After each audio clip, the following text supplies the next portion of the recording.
اعوذ باللہ من الشیطان الرجیم بسم اللہ الرحمن الرحیم۔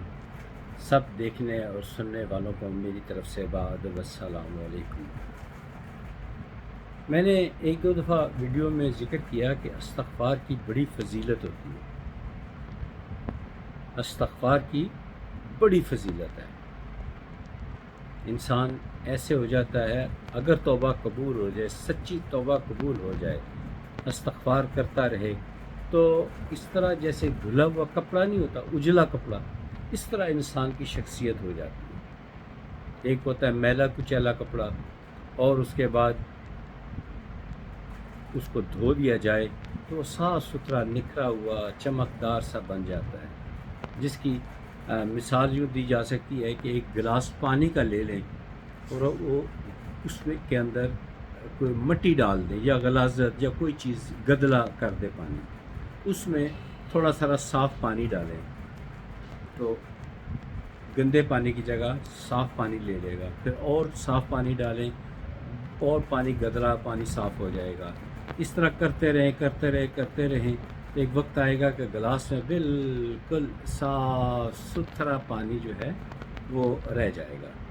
جتنا تیزی سے کریں گے اتنی تیزی سے وہ گلاس پاکیزہ صاف پانی سے بھر جائے گا اور گدلا پن ختم ہو جائے گا۔ تو اسی لیے استغفار کی کثرت جو ہے یہ ہماری زندگی کا معمول ہونا چاہیے۔ اب استغفار کا ذکر آیا تو مجھے ایک واقعہ یاد آ گیا۔ امام احمد بن حنبل رحمۃ اللہ علیہ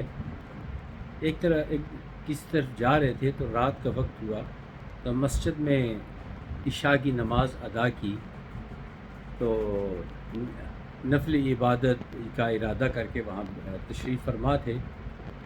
جو بھی مسجد کا جسے رکھوالا کہتے ہیں یا لک آفٹر کرنے والا، وہ جو بھی بندہ ہوگا، اس نے کہا کہ بھئی نماز ہو گئی ہے، چلیں آپ خالی کریں۔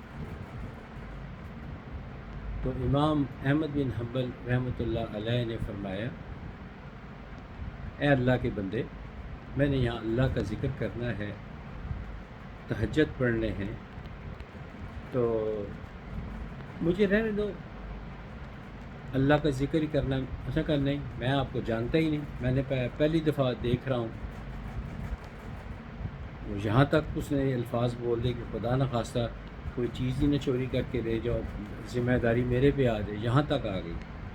تو یہ چھوٹی بڑی مختصر سی تکرار جاری تھی، تو ایک شخص جو تھا نا وہ گزرا، اس نے پوچھا ابھی کیا تکرار ہو رہی ہے؟ یہ بغداد کا واقعہ ہے، تکرار کس بات کی ہو رہی ہے؟ تو جب دونوں نے یہ ساری بات سنائی تو وہ شخص جو قریب سے گزر رہا تھا وہ نان لگاتا تھا، نان بناتا، اور پھر وہ اس کو نان بائی بولتے ہیں، بہرحال وہ نان بناتا اور اس کو بیچ کر اپنا گزر بسر کرتا۔ جب صبح کا وقت ہوا تو صبح کے وقت اس نے تیاری جب شروع کی تو امام احمد بن حنبل رحمۃ اللہ علیہ عبادت میں مصروف تھے، تو آپ نے دیکھا کہ وہ آٹا جو ہے وہ اٹھا کے کسی برتن میں دونوں ہاتھوں سے آٹا اٹھا کر برتن میں ڈالتا ہے، پڑھتا ہے استغفر اللہ، پھر اس کے بعد دوسرا یہ دونوں ہاتھوں سے مزید آٹا ڈالتا ہے تو پڑھتا ہے استغفر اللہ۔ اس طرح جب ہر دفعہ جب کرتا رہا تو وہ استغفر اللہ استغفر اللہ استغفر اللہ ربی من کل ذنب واتوب علیہ پڑھتا رہا،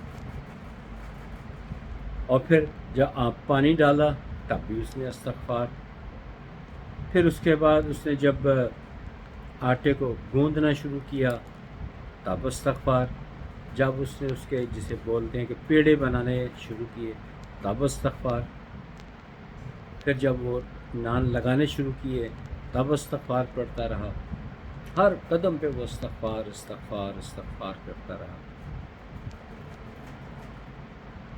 امام احمد بن حنبل رحمۃ اللہ علیہ نے سوال کیا، بھائی یہ تو بتاؤ یہ بکثرت استغفار کا کوئی فائدہ بھی ہوا تمہیں کبھی؟ وہ کہا جی بڑے فائدے ہوئے، بہت فائدے، جو دعا کرتا ہوں قبول ہو جاتی ہے، جو دعا کرتا ہوں قبول ہو جاتی ہے، اور خوشیاں ہی خوشیاں ہیں، سکون ہی سکون ہے۔ سکون قلب جو ہے نا، اصل خوشی یہاں ہوتی ہے۔ بہت زیادہ دولت ہو اور خوشی نہ ہو، سکون نہ ہو، تو کوئی دولت کا فائدہ نہیں۔ تو انہوں نے بتایا مجھے سکون قلب ہے، جو دعا کرتا ہوں وہ قبول ہو جاتی ہے، اطمینان والی زندگی گزر بسر ہو رہی ہے جب سے میں نے یہ استغفار کی شروع کی ہے۔ تو پوچھا کوئی خواہش رہ تو نہیں گئی؟ تو شخص بولا کہتا ہاں ایک خواہش میری رہ گئی ہے، باقی سب خواہشیں پوری ہو گئی ہیں۔ اللہ تعالیٰ سے دعا کی ہے کہ یا اللہ مجھے اس وقت تک موت نہ دینا جب تک مجھے امام احمد بن حنبل رحمۃ اللہ علیہ کا دیدار نہ نصیب ہو جائے۔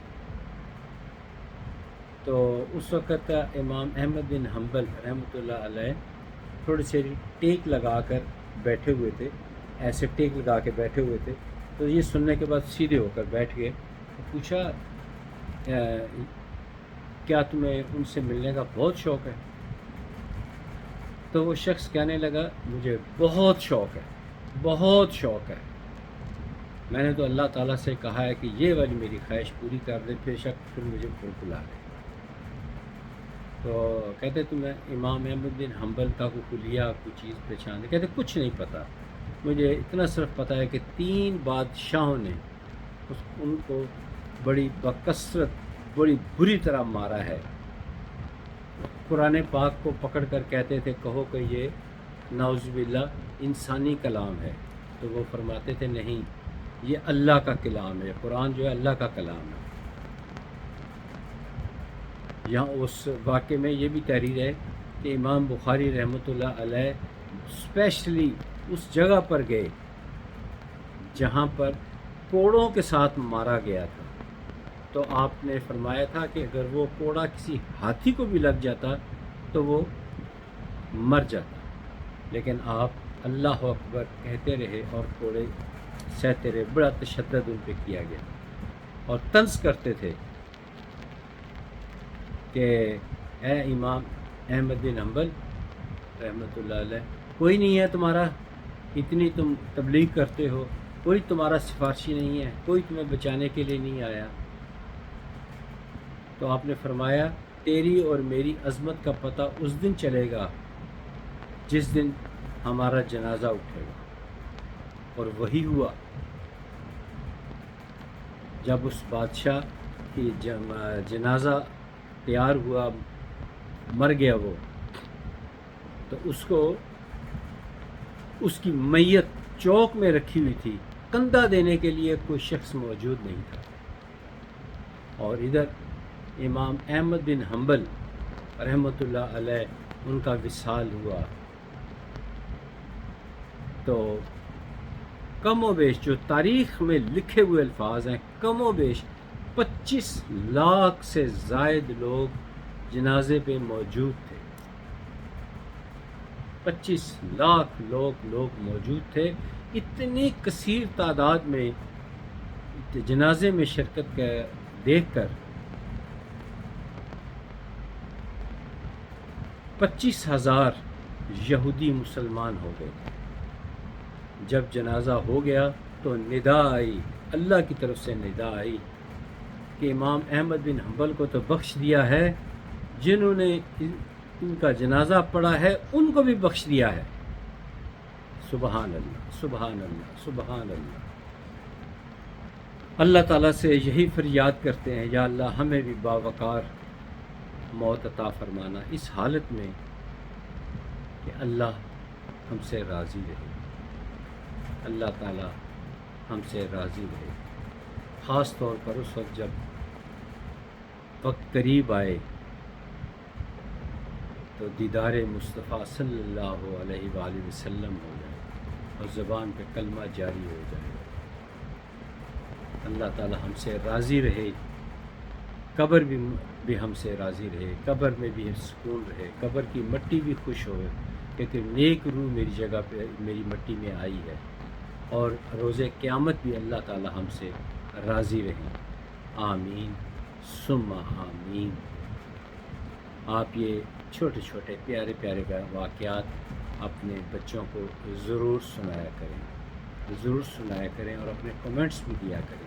میں نے کبھی بھی آپ پہ زور نہیں دیا، لائک کریں، سبسکرائب کریں، بیل آئیکن دبائیں، میں یہ نہیں کہتا، یہ آپ کی مرضی ہے، آپ کو اچھا لگتا ہے تو کریں، نہیں دل کرتا تو نہ کریں، لیکن سنا ضرور کریں۔